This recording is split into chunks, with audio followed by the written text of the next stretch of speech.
Eu vou começar aqui falando um pouquinho do Renan, que é o professor lá do ITA, que vai falar para a gente. O professor Renan, ele é matemático, né, e fez o bacharel lá na Federal Fluminense de Matemática, depois fez o mestrado e o doutorado no INPA, né, o Instituto Nacional de Matemática Pura e Aplicada, e hoje ele trabalha lá no ITA, né, como pesquisador e professor lá, né. Tem a parte da pesquisa dele, trabalha com teoria de foliações, né, equações diferenciais complexas e estruturas de Poisson holomorfos. E para o nosso workshop aqui, ele vai falar um pouquinho sobre um pouco da sala de aula invertida, né, um pouco da experiência dele também nesse semestre, né. Ele, além de professor também, eu poderia falar que você é um youtuber, né, o Renan, né, porque ele tem um canal lá no YouTube sobre justamente, né, matemática, então Matemática Universal, que é o nome do canal, e... Universitária. Universal, desculpa, Universal, não, eu fiquei, universitário, desculpa. E tem, então, eu vi lá 46 mil inscritos, né, aproximadamente uns 700 vídeos já postados, né, e tem um estilo de vídeo, assim, eu achei interessante, que é aquele vídeo com poucos recursos, né, pelo que eu vi lá, né, o Renan, lousa, câmera e giz, né, basicamente sem efeitos, né, hollywoodianos aí, né. Então, obrigado, Renan, por ter aceito aí o nosso convite de participar disso aqui. Acho que sua apresentação vai ser proveitosa para todos aqui. Então, a ideia é você falar um tempo aí, como eu comentei no início, um tempo que você quiser, entre 1 hora, e depois a gente tem um tempo para a gente perguntas aí do pessoal que está assistindo. Obrigado, então, viu, Renan? Bom dia a todos, gente. Queria agradecer primeiramente ao professor Vitor. É Colucci ou Colucci? Originalmente é Colucci, mas aí ficou meio abrasileirado e ficou Colucci. Então eu falo Colucci. Ficou um C só, né? Então, eu queria agradecer o convite. Eu estou bem empolgado, eu aprendi bastante por conta dessa pandemia, principalmente na parte de ensino. Eu sempre, digamos assim, eu gosto de arriscar um pouco na área de ensino. Eu tenho muito, como o professor Vitor falou, que eu gosto e sou entusiasta da sala de aula invertida há mais de 5 anos. O que eu pretendo fazer nessa apresentação, eu acho que é mais proveitosa, é falar um pouco como que eu fiz no ITA, não a sala de aula invertida, mas sim o ensino remoto. Eu tenho, vamos dizer, convicção, com a definição que eu uso de sala de aula invertida, essas coisas todas, que sala de aula invertida é uma modalidade mais presencial. É necessário o aluno estar com alguma frequência na sala de aula. Você pode fazer um blended learning, mas do jeito que está, não funciona muito. Eu não vejo como aplicar isso em ensino à distância. Mas vou falar um pouco sobre como que eu fiz. Deixa eu pegar aqui. Estão vendo? A minha tela? Então. Agora eu não estou vendo vocês não, tá? Então não adianta fazer o sinal de joinha que eu não vejo. Tá, antes de tudo, não está funcionando aqui o modo apresentação, por algum motivo. Quando junto o Chrome com isso, com o ocular não está funcionando. Então eu vou fazer rolando a telinha, tá? Então, primeira coisa, eu vou querer falar algumas sugestões. O que eu fiz, o que eu aprendi. Mas sempre, antes de falar sugestões, eu gosto sempre de falar em que situação, pelo menos o ITA se encontra. Pelo menos uma ideia geral, para dizer, olha, isso aqui não é tanto a minha realidade, talvez não consiga aplicar. Eu acho importante conhecer um pouco os seus alunos, né? Então, a primeira parte é curso de graduação do ITA. Os cursos do ITA, a gente marca por semana, na verdade, ou semana 1, semana 2, semana 3, isso no próprio no Classroom que a gente usou, funciona. E além das 16 semanas, tem mais 2 semanas extras de exame e 1 semana no meio de descanso. Então o semestre do ITA é feito por 19 semanas. E o estilo é 8-1, 8-2. 8 primeiro bimestre, 1 de descanso, 8, que é chamada de semaninha, 8 do segundo bimestre e 2 de semana de exames, que tem exames de todas as disciplinas, né? Que a gente vai jogando por ali. Além disso,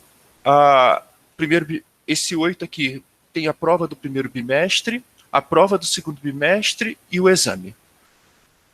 E, além disso, tem a quarta prova, que é uma prova de recuperação.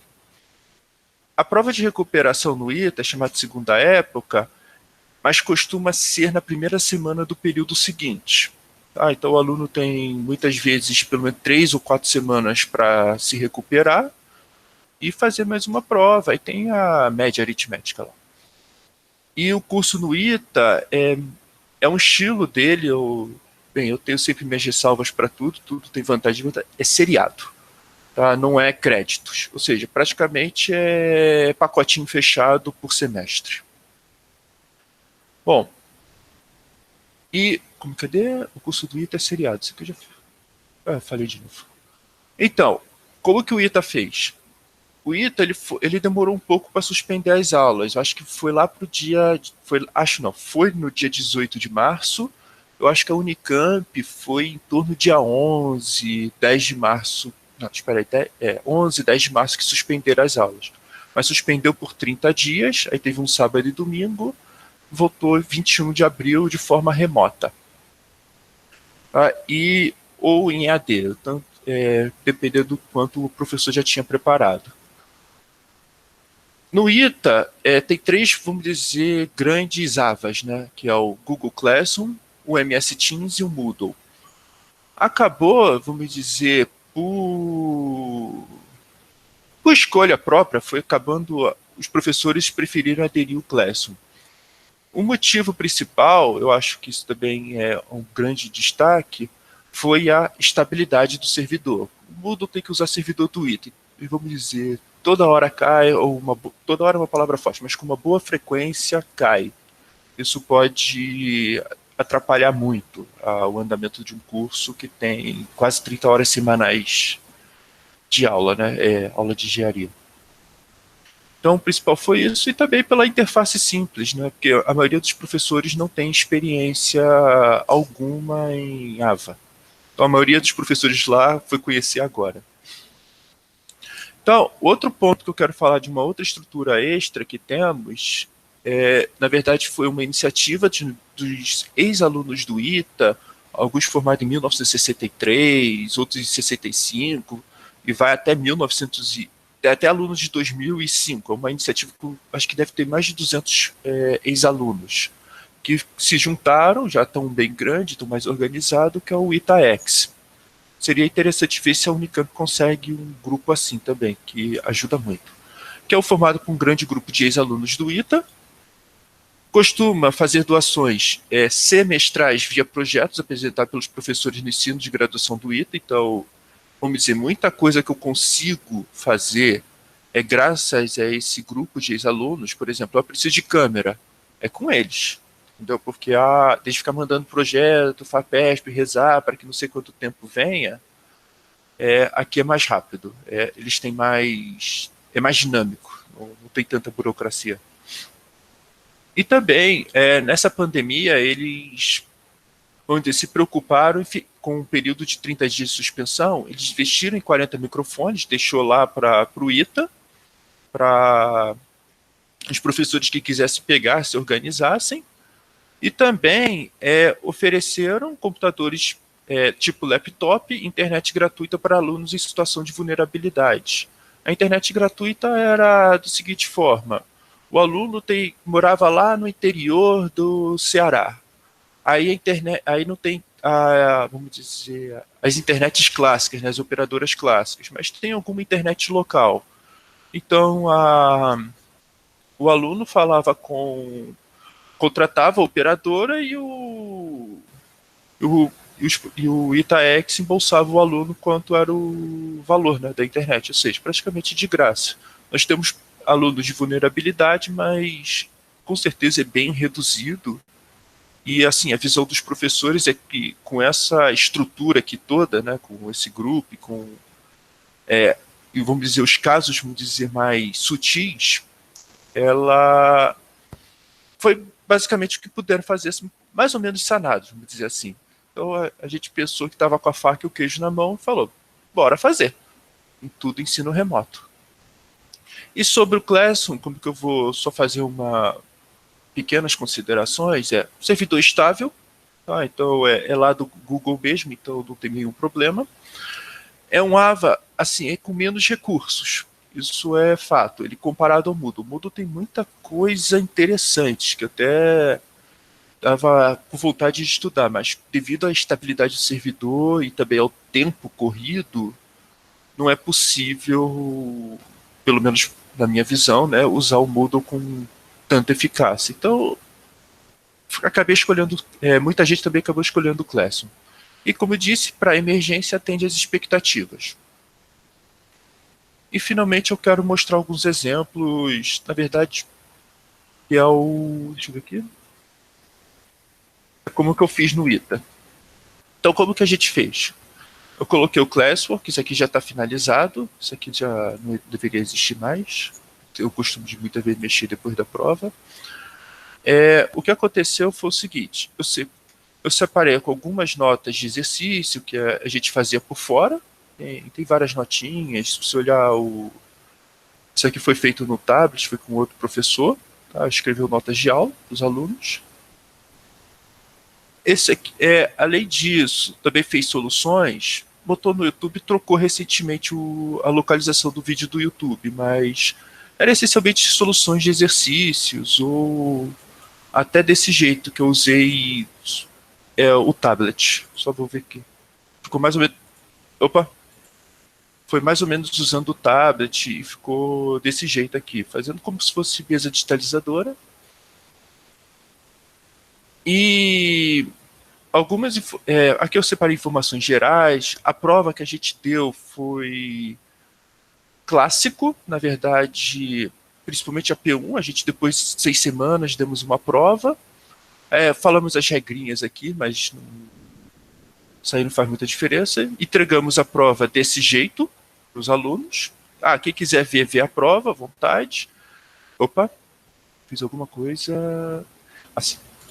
E o que a gente pediu foi essencialmente as questões do Google Forms, mas o aluno ele tinha condições de fazer o upload da foto. Então, basicamente, cada arquivo podia ser 10 megas e pedia a foto da questão. Então, a gente separou e pedia a escrita à mão para fazer as questões.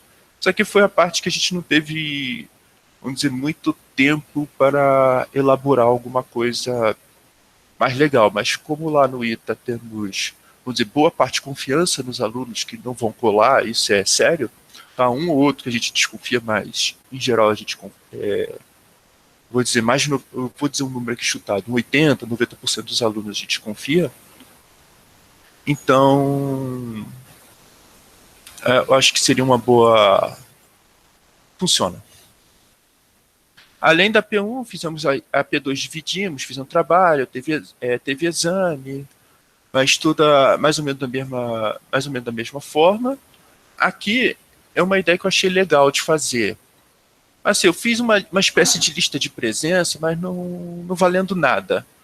O que eu pedi, deixa eu... como que eu mexo isso aqui? Deixa eu só para tirar o nome dos alunos. O que eu fiz foi o seguinte, eu pedia para os alunos, aqui essa é a planilha do segundo bimestre, semana 1, semana 2, 3, 4, 5, 6, e eu pedia para os alunos marcar X ou A de acordo, X, A ou F.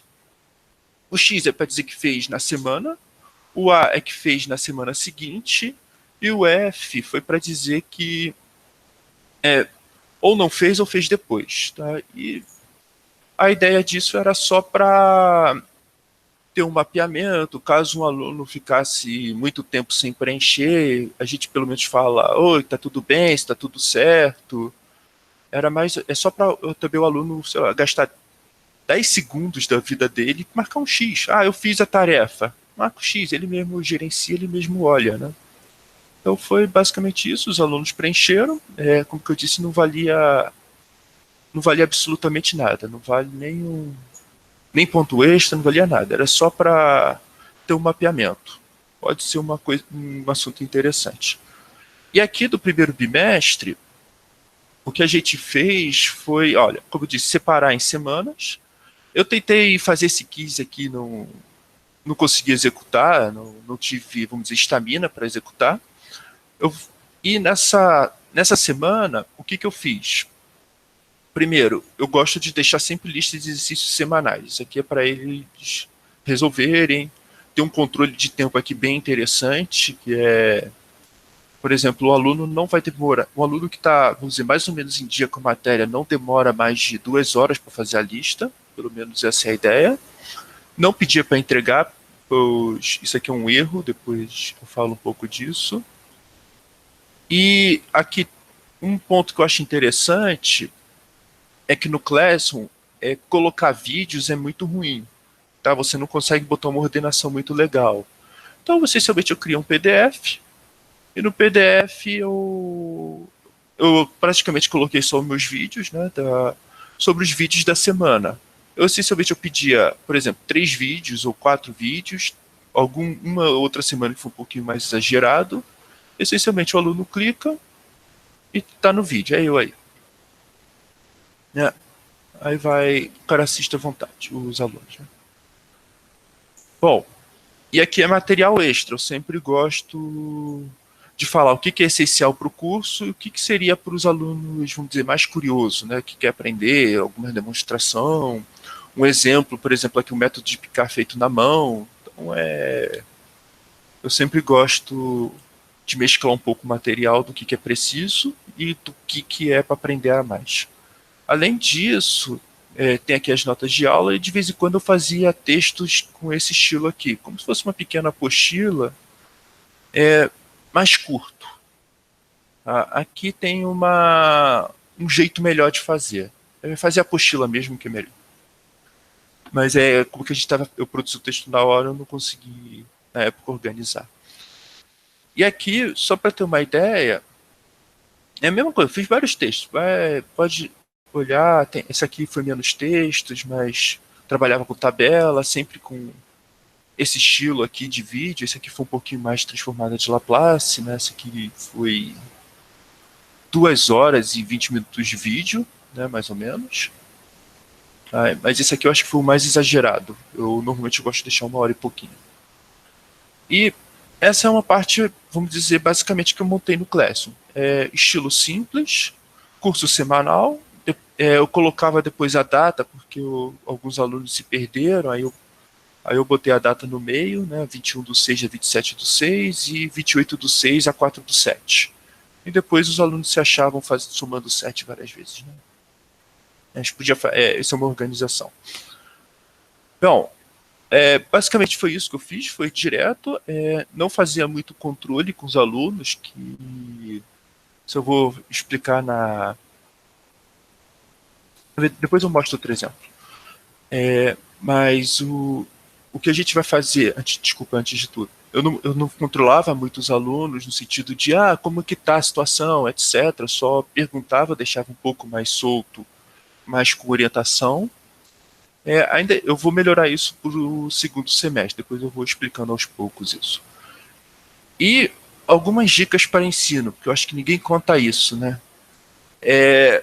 Eu sempre sugiro, professor, gaste dinheiro aí, porque é sua qualidade de vida também que está em jogo, né? Primeiro, eu acho que vale a pena investir numa cadeira ergonômica. Não sei se todo mundo tem uma boa cadeira ou não, mas eu não falo que é gasto, é investimento. Eu diria que a sua coluna agradece. Isso é bom falar. Um fone de ouvido bom, porque som não muito bom dá problema, você não tem muita interação. Eu boto assim, um fone de ouvido, talvez eu tenha exagerado no preço, mas foi quanto eu paguei para esse fone aqui. E também é bom ter uma mesa digitalizadora. A mesa digitalizadora é em torno de R$600, só que normalmente usa a marca Wacom, mas essa marca aqui, Huion, está muito elogiado por desenhistas, parece que é equivalente ao Wacom, só que 1/3 do preço. Então, Se tiver que investir, eu botei R$ 600, mas isso aqui é um número...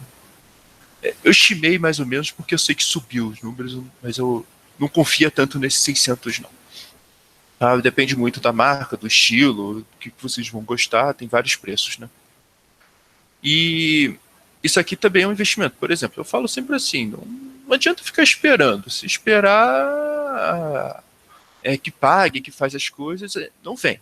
Então, como que eu acho um investimento necessário? Eu mesmo paguei, eu só não paguei ainda, eu não fiz a mesa digitalizadora, né? Mas eu pretendo resolver esse problema para o semestre seguinte.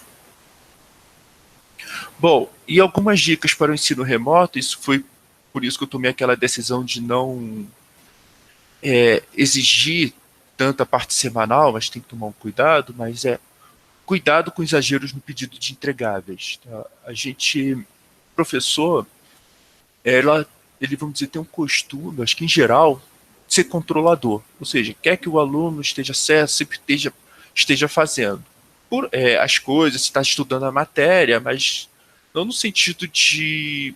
Mas no sentido de controlar. Vai pedir trabalho entregando e valendo nota.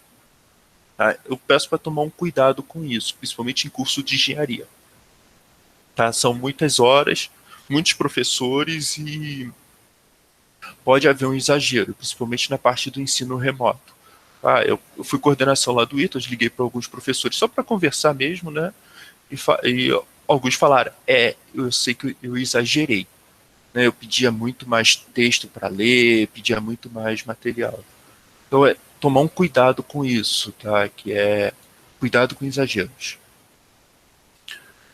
Um outro ponto, isso aqui eu não fiz, eu tenho eu achava que é interessante fazer, principalmente que eu não tinha mesa digitalizadora, mas eu tinha que ter resolvido isso. O aluno, façam lives. O aluno precisa ver o professor motivado. E eu sempre falo, é um pouco de humanidade para o curso. Ou seja, tem que ver o professor, tem que ver que tem alguma interação, tenta trazer um pouco, dentro das nossas limitações, uma parte presencial, vivência de universidade. Isso vamos dizer, motiva muitos alunos. Quantos alunos? Vamos dizer, de 70, talvez 10, 12 você consegue trazer mais para estudar. Mas são 10 ou 12, então isso é bom. Vai somando 10 ou 12, vai fazendo outras tarefas e vamos lá. Tá?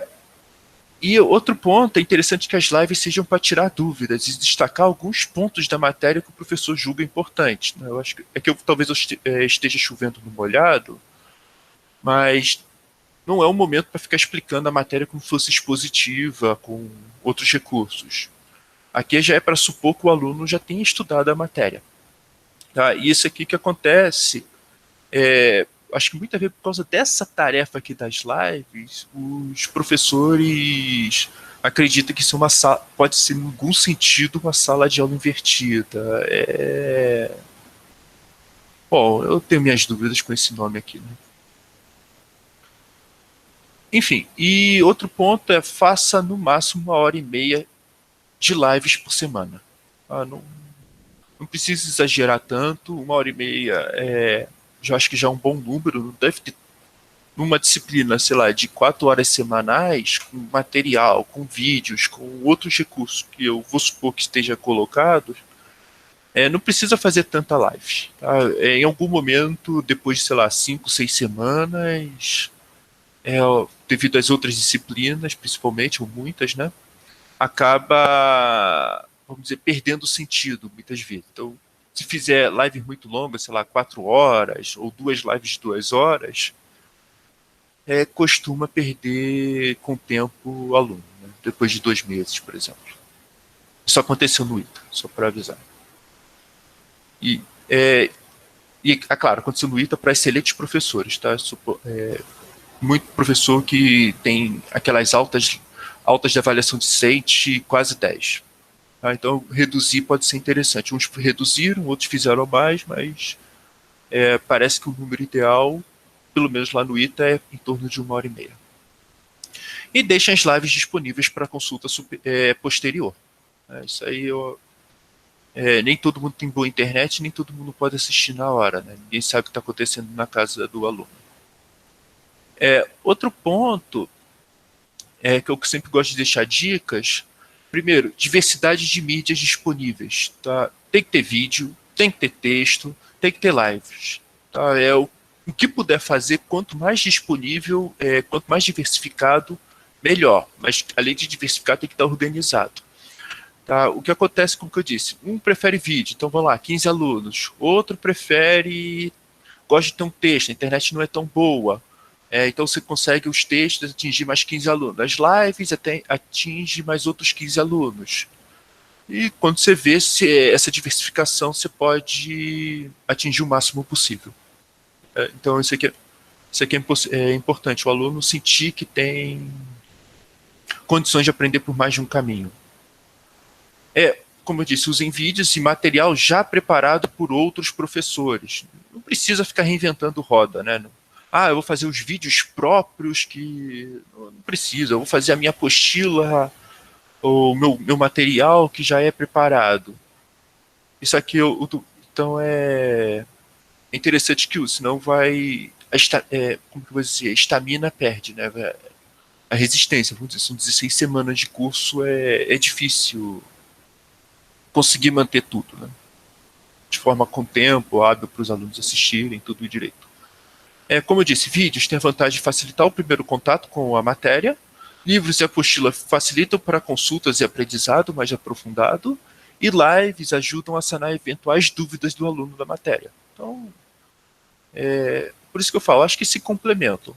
Um vai preferir livros e apostilas, mas respeitar a forma de aprender do aluno é importante. E para respeitar, tem que oferecer recursos, né? E outro ponto vídeos, como eu falei, vídeos e live exigem muito da conexão. Então, quando eu falo vídeos já pré-preparados, né? Então, exige muito da conexão do aluno. Se tiver instável, vai perder. Então, ou se o aluno estiver lá no interior do não sei de onde. Então, primeiro, os vídeos precisam ser curtos, caso seja necessário, mas é preciso ter material escrito. E, claro, quando vai ter material escrito, faça aquele trabalho, sabe aquele, o aluno que deveria fazer isso? Não, faz você mesmo, eu acho que temos que ajudar, né? São 70 alunos, a maioria está vou chutar, 18 a 20 anos, eu costumo brincar que ainda não sabe olhar o sumário, o table of contents, né, o glossário, o índice final também, o índice remissivo. Os alunos ainda um pouco ruim nisso, né, vamos dizer assim. É bom ensinar isso, mas acho que no momento, por que não indicar exatamente as páginas? Ler da página 10 à página 20. Acho que vale a pena fazer uma explicação bem detalhada, né? E finalmente, a parte complicada que eu não consegui fazer e eu não vejo conseguir fazer. Uma delas é banco de questões, que demanda muito tempo, principalmente para ensino remoto. Se você quer fazer algum trabalho de verificação e que o aluno possa testar várias vezes, né, treinar várias vezes, o banco de questões é muito importante. Quando eu digo banco de questões, ter 300, 400 questões nas 3 primeiras semanas de aula, eu acho. Estou chutando um número, mas não é... Pelo menos 200 nas 3 primeiras semanas. Então, banco de questões é uma complicação. Eu não vi, particularmente, o pessoal que faz o EAD, eu não sei se disponibiliza ou não para vocês, mas eu acho que é interessante... Professores que já estão um tempo no EAD, pedir, né? Pede para os professores, olha, tem como prestar o banco de questões, não sei o quê. Deve ter, né? No ITA a gente não tinha esse recurso. Mas se tiver aí, né, na Unicamp, por que não pedir? Tá? Normalmente o professor, minha experiência, né, como produtor de conteúdo, o professor gosta que use o material. Se produzir o material, eu, por exemplo, disponibilizo os vídeos de graça, então é bom usar, né? A gente gosta que use, se sente honrado que o professor fala, poxa, esse material está muito bom, vou usar na minha sala de aula. Eu acho que Não vai ter nenhuma resistência, mas custa nada perguntar. Outro ponto isso aqui eu também não consegui fazer, repensar métodos de avaliações, né? Isso me fez essa pergunta: será que vale a pena a prova tradicional? Isso aqui eu não tenho ideia. Eu sou da área da matemática, eu não consigo ver uma prova, uma avaliação de matemática sem ser a prova tradicional. Mas isso aqui eu já estou um tempo, 2 anos pensando, mas ainda nada me agradou. Assim, 2 anos pensando de vez em quando eu reflito, pego um dia, mas não tem nenhuma situação inteligente ainda, nenhuma ideia inteligente. E finalmente, eu acho que essa última é bem importante. Encontre um professor que tem visões parecidas com a sua. Tente unificar o curso remoto. Quando eu falo assim, pode ser todos unificarem o curso? Pode. Não é nenhum problema, mas eu acho que é legal ter pelo menos trabalhar em pares, dupla ou trio, para, primeiro, dividir o trabalho, e também é importante que os professores, claro, tenham visões parecidas para não dividir os professores, né? Se for professor muito distante um do outro. Porque, por exemplo, vai ter lives, vai ter vídeos, vai ter material por escrito, vai ter talvez correção de prova ou correção de lista, um monte que talvez use monitores, mas também pode querer usar outros professores para ajudar. Então, por que não se juntar, né? Eu acho que tem mais a ganhar do que a perder. Então, seria uma dica que eu daria. A gente vai fazer isso agora, no semestre que vem, no curso de cálculo de várias variáveis. Vamos dizer, a palavra é bem esperançoso que vai ficar muito melhor o curso, principalmente que eles fizeram, 2 dos professores fizeram um trabalho muito melhor do que eu fiz na parte de ensino à distância, né, ou ensino remoto. Então, antes de tudo, só uma correção do Vitor, ele falou que tem quase 700 vídeos, na verdade é quase 900, né, eu estou produzindo vídeos diariamente, eu estou agora correndo contra o tempo, né, então isso aqui é um recurso, sintam-se à vontade. Se está dando curso de cálculo, ou cálculo de várias variáveis, DO, enfim, álgebra linear, dependendo do que for a pegada da álgebra linear, dá uma olhada no conjunto de vídeos, né? Tem bastante material, tá? Já tem muitos professores já usando, principalmente agora no ensino remoto, por exemplo, a UFMG está usando de forma coordenada, né? Ou seja, quase todos os professores de cálculo estão sugerindo meus vídeos, né, para o ensino remoto. A UF também está, e vamos dizer, um ou outro professor, por exemplo, da Unifei, da USP, da Unicamp, estão sugerindo os meus vídeos, falando quais que tem que assistir, né? Então, sintam-se à vontade. Como eu disse, eu não cobro nada, tá tudo material de graça na internet. Eu sou bem entusiasmado com esse canal. E outro ponto é que a pandemia vai trazer muita reflexão. E o que eu quero deixar, por exemplo, provocar um pouco, né?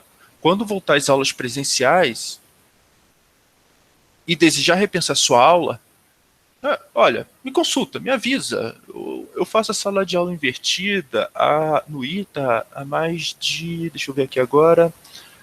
Eu comecei em 2015, já faz quase 5 anos. Eu acertei a mão na sala de aula invertida em 2016. Aí eu estou fazendo até hoje a sala de aula invertida, faço com bom sucesso lá para os alunos. Eu vou dizer que quem assiste é quase uma unanimidade que gostam da sala de aula invertida da forma que eu faço. E basicamente é isso. Eu não vou falar muito porque eu acho que no momento, como eu disse, eu acho que isso aqui, novamente, não funciona, não se executa em AD, a não ser que, vamos dizer, você redefina o que seria a sala de aula invertida de modo que você esteja atento, né? Live, fiz live, agora é sala de aula invertida. eu tenho, vamos dizer, tem elementos aqui que, não, na minha opinião, não bate. Mas é minha opinião, não vou ficar batendo nisso aqui, não. E como eu disse, enquanto trabalhando com esse modelo, faz bastante sucesso aqui no ITA. E basicamente é isso, gente. Eu queria obrigado. Meu e-mail de contato é bem fácil gravar, né? É renan@ita.br. Sinta-se à vontade em contactar. Se usar meus vídeos, me avisa. Eu gosto, pelo menos depois talvez eu faça uma pequena propaganda. Os vídeos da Unicamp estão sendo usados, etc. Mas eu gosto de ter mais ou menos mapeado quem está usando os vídeos, mas só para dizer, sintam-se à vontade mesmo, tá? Basicamente é isso. Muito obrigado, gente. Tem acho que 20 minutos, né, para apresentar.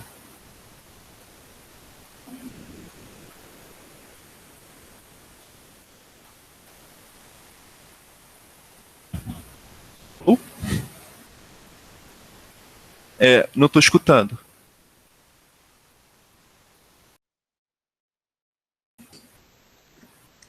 Tá mudo ainda, Vitor. Você vai ter que sair e voltar. Às vezes ele trava.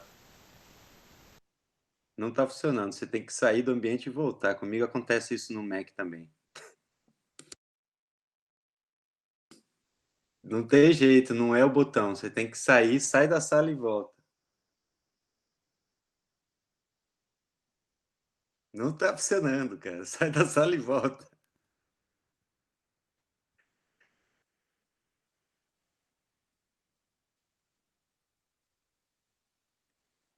Aí. Não voltou. Tá sem som ainda.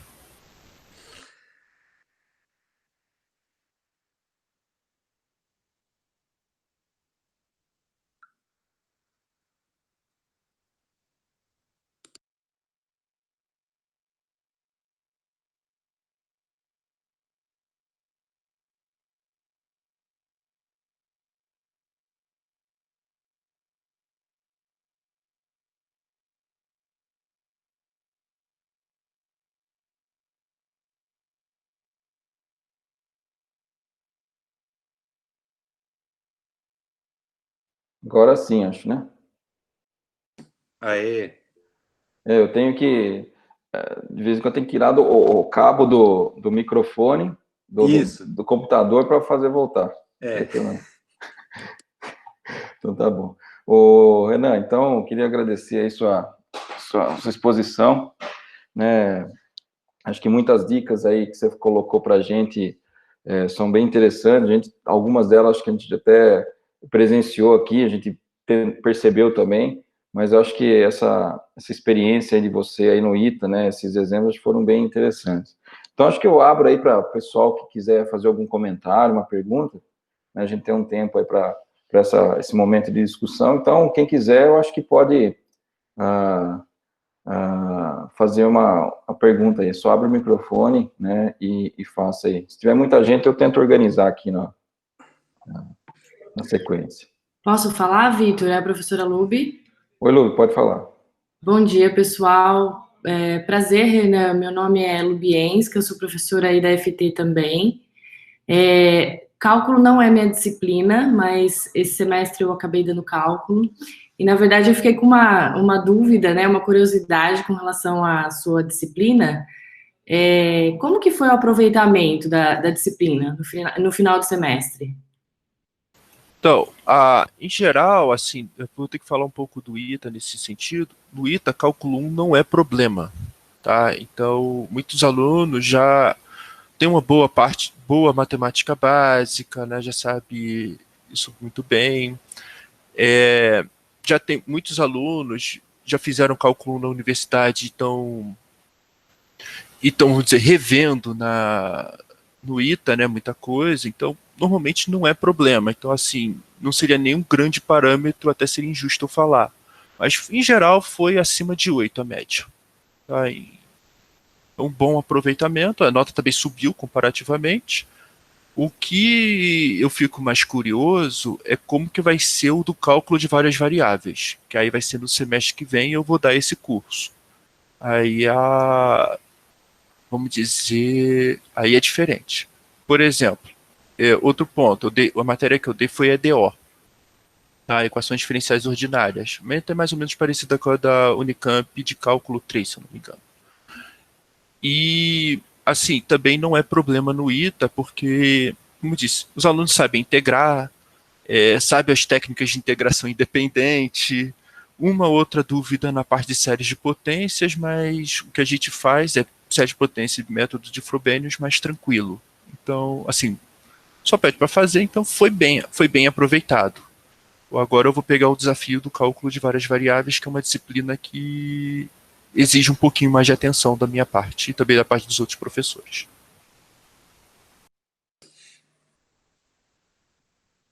Ok, obrigada. Ô, Renan, tem mais alguém que quer falar? Então eu faço uma pergunta já também. O Renan, você falou da sala de aula invertida, né? Eu não sei, quer dizer, o ITA é um caso, às vezes, à parte, como você falou na disciplina de cálculo, né? Cálculo 1. Uma vez a gente conversou, né, lá naquele encontro lá em Campinas uma vez, encontro lá da inovações curriculares, né? E aí você comentou, né, o cálculo não é problema, eles vão às vezes ter problemas mais nos cálculos mais para frente do curso, né? E então, a sala de aula invertida aí no ITA, você vê como o fato dos alunos talvez serem um pouco mais dedicados ao curso, né, por vários motivos que estão aí no ITA, não é um ponto que favorece, então, a sala de aula invertida, né, aí para você? Então, assim, é o que eu falei, a gente tem que conhecer os seus alunos, né, para saber como que vai ser implementado e tudo isso. Né, é um ponto a favor, claro, não vamos negar isso. A questão é que eu, assim, na minha visão, aí eu também eu aplico bastante, eu acho que é possível replicar em outros lugares, em outras universidades, só que assim, exatamente do jeito que eu faço, não, tem que fazer de outro jeito. Eu, por exemplo, eu acredito que a exposição, em geral, massiva, de 30 horas semanais, né, de curso, ou 25, dependendo da engenharia,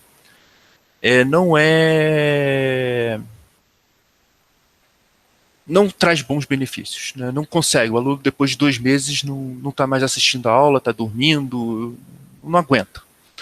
E eu notei que isso acontecia no ITA também, acontece em outras universidades. Eu falei, então o problema está é o modo, né? É o nosso modo de executar. Então, mas eu acredito muito que funciona do jeito. E eu tenho, por exemplo, professores teve uma tristeza, né? Que na Unifesp ia fazer agora no primeiro semestre de 2020. Tinha feito 2 semanas de sala de aula invertida e estava ainda na parte de adaptação e teve que suspender.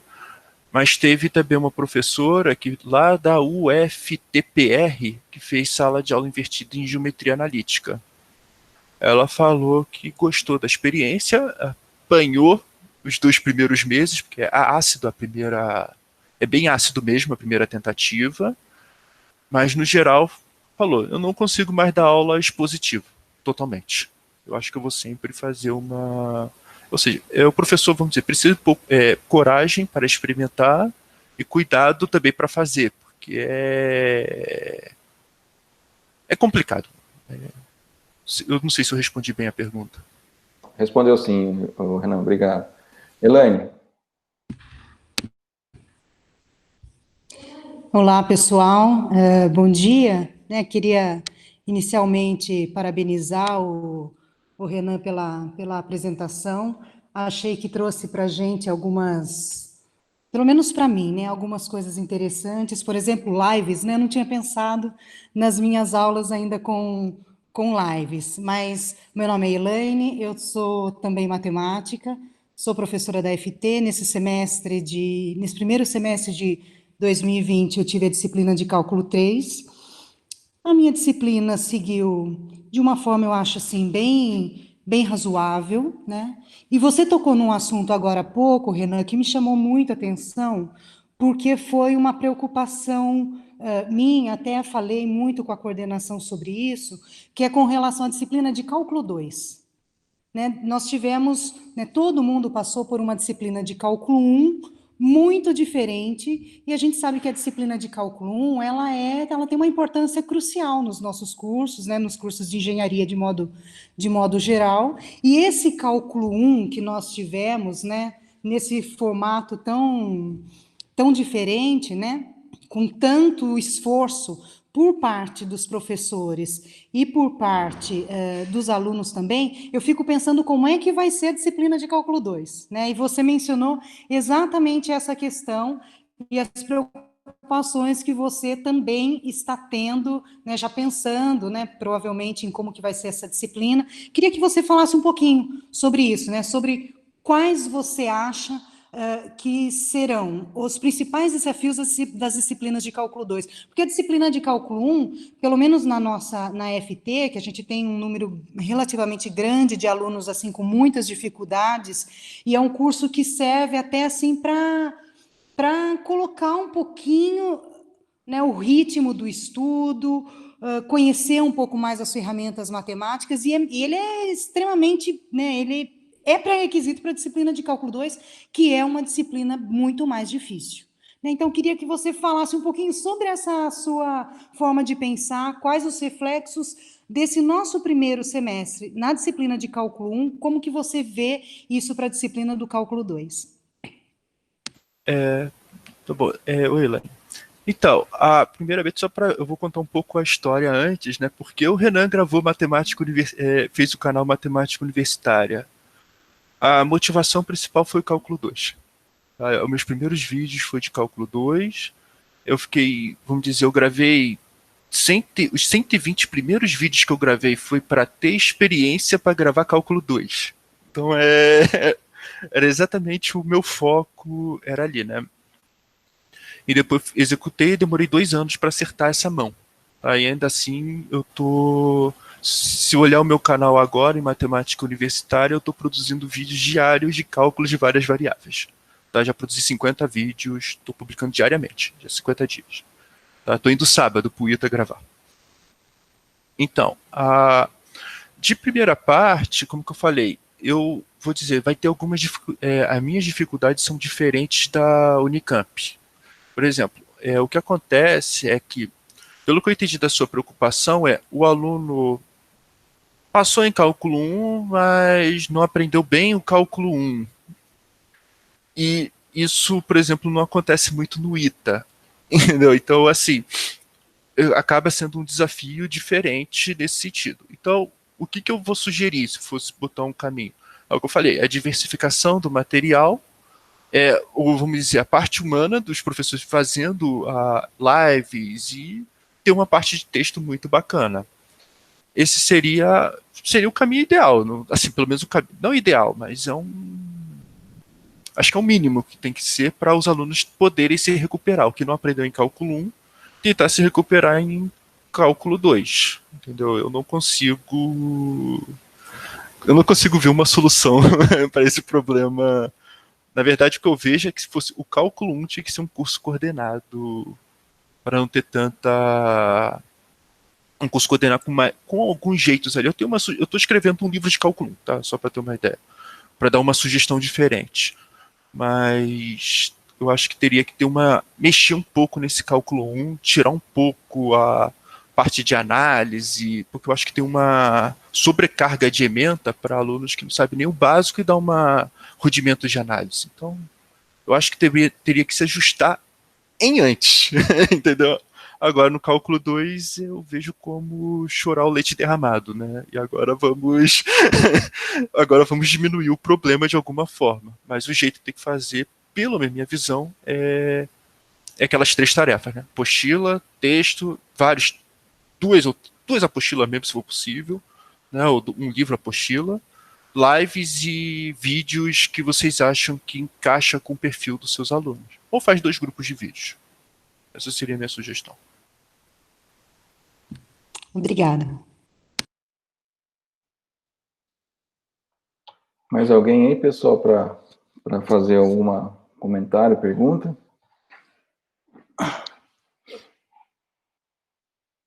Não? Ô, Vitor.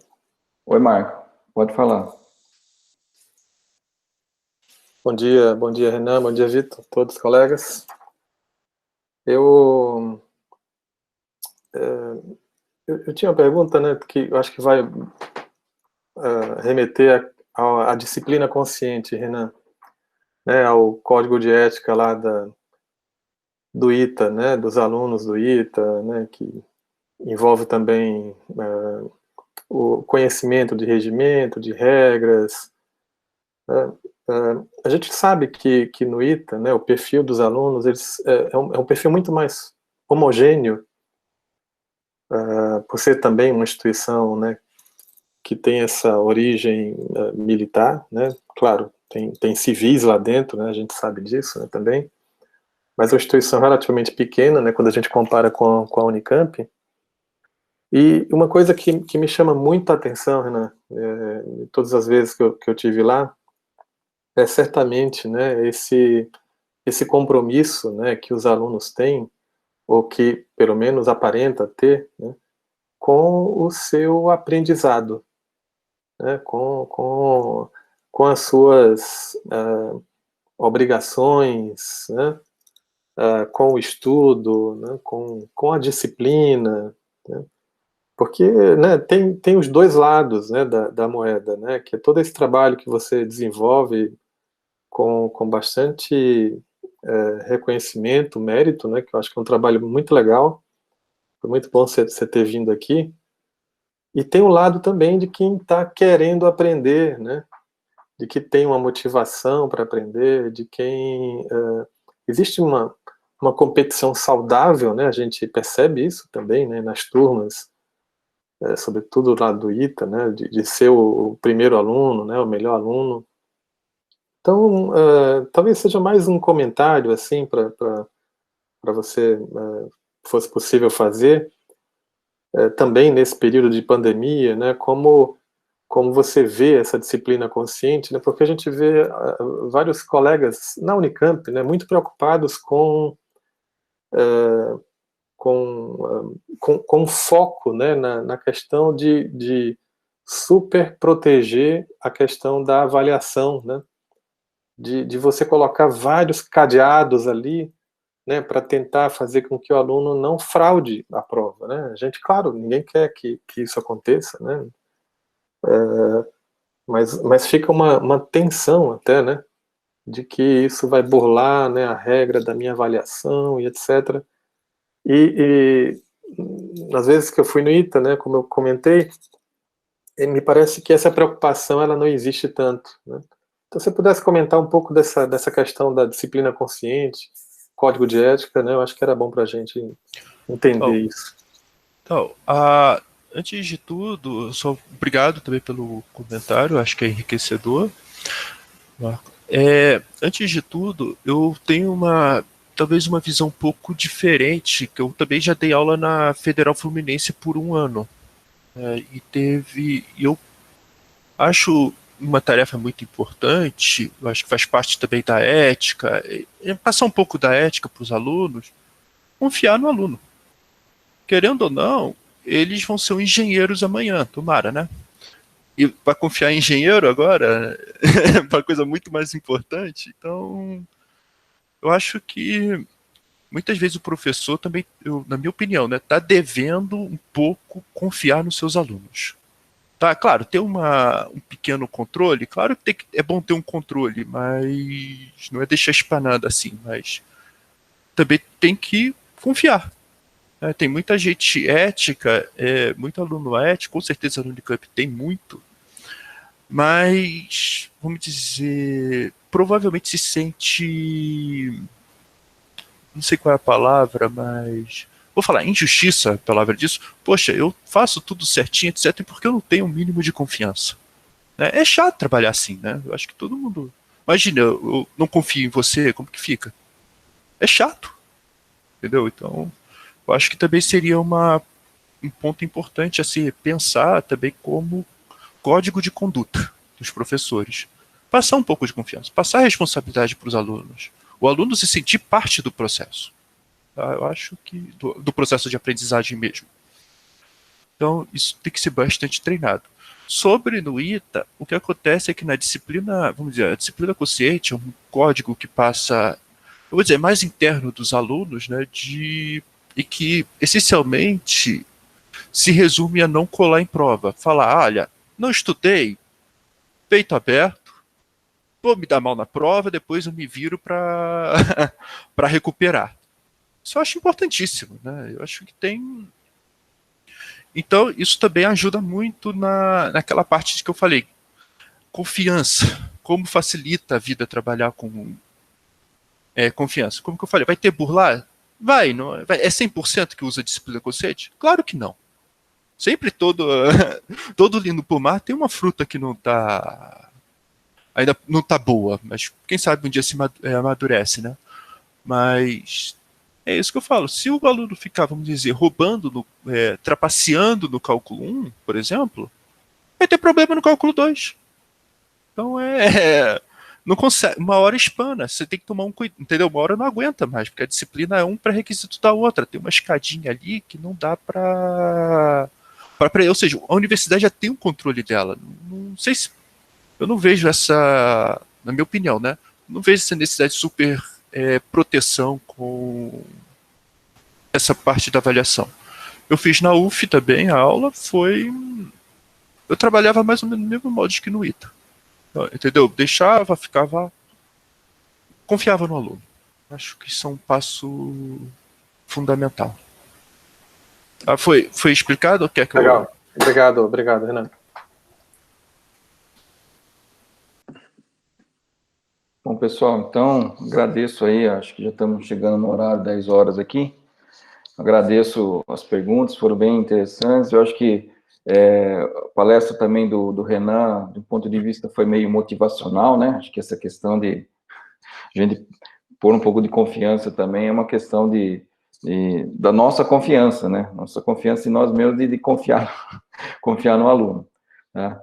Então, eu acho que foi uma boa discussão aí. Renan, agradeço você, então, novamente, pela palestra. Acho que, quem sabe, numa próxima oportunidade, você possa vir falar presencialmente aqui em Limeira, ali, de sala de aula invertida, que eu acho que você tem bastante também experiência nesse ponto para passar para a gente, tá? Então, eu gostaria de agradecer você novamente, né? Foi uma boa participação aqui para a gente no workshop. Obrigado.